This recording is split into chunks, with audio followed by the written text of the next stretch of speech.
تو یہاں بھی اگر کوئی مسلمان اللہ کی بات کر رہا ہے تو آپ کے پیٹ میں درد کیوں ہو رہا ہے؟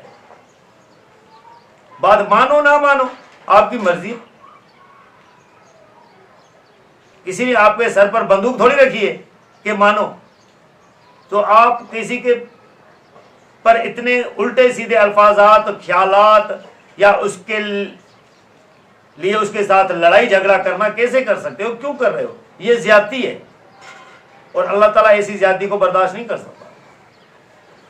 کہ ایک بندہ بات کر رہا ہے، سمجھا رہا ہے، آپ کو بات سمجھ میں آئے تو مانو، نہیں سمجھ میں آتی ہے تو مت مانو. اسی لیے تو اللہ تعالیٰ نے کہا ہے کہ دین میں کوئی زبردستی نہیں ہے، جو جس طرح کر رہا ہے اس کو کرنے دو. بولنے پر آپ کسی پر پابندی نہیں لگا سکتے، نہ آپ پر کوئی بندہ پابندی لگا رہا ہے، نہ آپ کسی پر پابندی لگا سکتے. اس پر دلیلوں کے ذریعے ثابت کر سکتے ہو، ثابت کرنا ہے تو کر لو.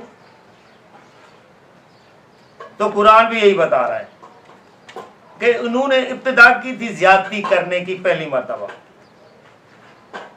کیا تم ڈرتے ہو ایسے لوگوں سے؟ حالانکہ اللہ زیادہ حقدار ہے اس بات کا کہ تم اس سے ڈرو اگر تم ایمان والے ہو. یعنی اللہ تعالیٰ فرما رہے ہیں کہ یہ جو کافر لوگ ہیں ان سے آپ ڈر رہے ہو مسلمانوں. پھر اللہ تعالیٰ فرما رہے ہیں کہ نہیں، اللہ زیادہ حقدار ہے کہ آپ اس سے ڈریں. اللہ سے آپ ڈر نہیں رہے ہو، آپ کفار سے ڈر رہے ہو.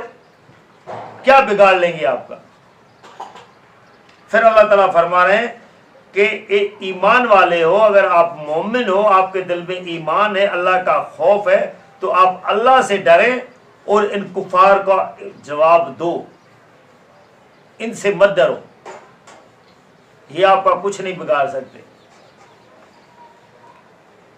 پھر آگے آیت نمبر 14 میں اللہ تعالیٰ فرما رہے ہیں لڑو ان سے، سزا دلوائے گا ان کو اللہ تمہارے ہاتھوں سے، اور ذلیل و خوار کرے گا انہیں. یعنی اللہ تعالیٰ فرما رہے ہیں کہ آپ ان کے ساتھ لڑیں، اللہ آپ کے ذریعے سے ان کو سزا دلوائے گا. یعنی یہ اللہ تعالیٰ نے یہ جو طریقہ اختیار کیا تھا وہ اللہ تعالیٰ خود بھی سزا دے سکتا تھا، زلزلہ لا سکتا تھا. جس طرح آج کل لوگ کہہ رہے ہیں نا کہ کسی پر اوپر بم گرا دے، کوئی زلزلہ آ جائے، تو یہ تو اللہ کر سکتا ہے. لیکن یہاں اللہ تعالیٰ نے یہ طریقہ اختیار کیا کہ آپ لڑیں ان کے ساتھ. آپ لڑیں گے، اللہ تعالیٰ آپ کے ذریعے سے ان کو ذلیل و خوار کرے گا. اس سے یہ ہوگا کہ ان پر آپ کا بھی روب طاری ہوگا. تو یہی تو حضور صلی اللہ علیہ وسلم کے ٹائم پہ ہوا تھا.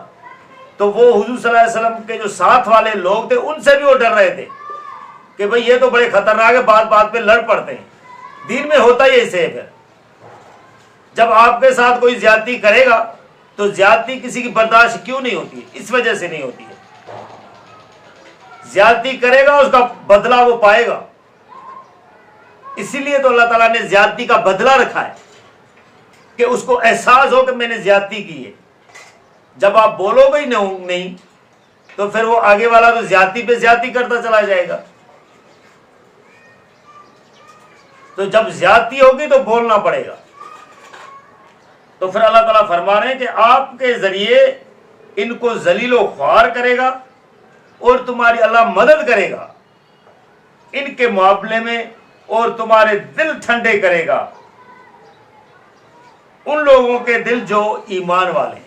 یعنی اللہ تعالیٰ فرما رہے ہیں کہ آپ کی اللہ مدد کرے گا اور ان کے معاملے میں، کفار کے معاملے میں اللہ آپ کی مدد کرے گا. تو اللہ ہوتا ہی ایمان والوں کے ساتھ ہے. پھر اللہ تعالیٰ فرما رہے ہیں کہ میں ایمان والوں کے دل ٹھنڈے کروں گا. یعنی جب وہ لڑیں گے تو اللہ تعالیٰ ان کو کامیابی عطا کریں گے اور ان کے دل ٹھنڈے ہوں گے. اور یہ اللہ تعالیٰ ایمان والوں کے لیے بتا رہا ہے. پھر آگے آیت نمبر 15 میں اللہ تعالیٰ فرما رہے ہیں اور دور کرے گا جلن ان کے دلوں کی، اور توفیق دے گا توبہ کی اللہ جسے چاہے. پھر آگے اللہ تعالیٰ فرما رہے ہیں اللہ سب کچھ جاننے والا اور بڑی حکمت والا. یعنی اللہ تعالیٰ کو سب پتہ ہے کہ کیا کام کیسے کرنا ہے اور وہ حکمت والا ہے، ہر کام کو حکمت کے ذریعے سر انجام دیتا ہے۔ اسی لیے تو دیکھیں کہ اللہ تعالیٰ کے لیے بولا جاتا ہے کہ اللہ تعالیٰ کے کام میں دیر ہوتی ہے، اندھیر نہیں ہوتا۔ دیر اس وجہ سے ہوتی ہے کہ اللہ تعالیٰ حکمت سے کام کر رہا ہوتا ہے، اندھیر اس لیے نہیں ہے کہ اللہ تعالیٰ وہ کام پھر کرتا ہے لیکن دیر سے کر رہا ہوتا ہے، کیونکہ حکمت کے ذریعے کر رہا ہوتا ہے۔ تو لہٰذا ناظرین، ہم یہ ویڈیو آیت نمبر 15 پر کنکلوڈ کر رہے ہیں۔ آگے سورہ توبہ میں آیت نمبر 16 سے اللہ تعالیٰ کیا فرما رہے ہیں ہم آپ کو اگلی ویڈیو میں بتائیں گے۔ جزاک اللہ۔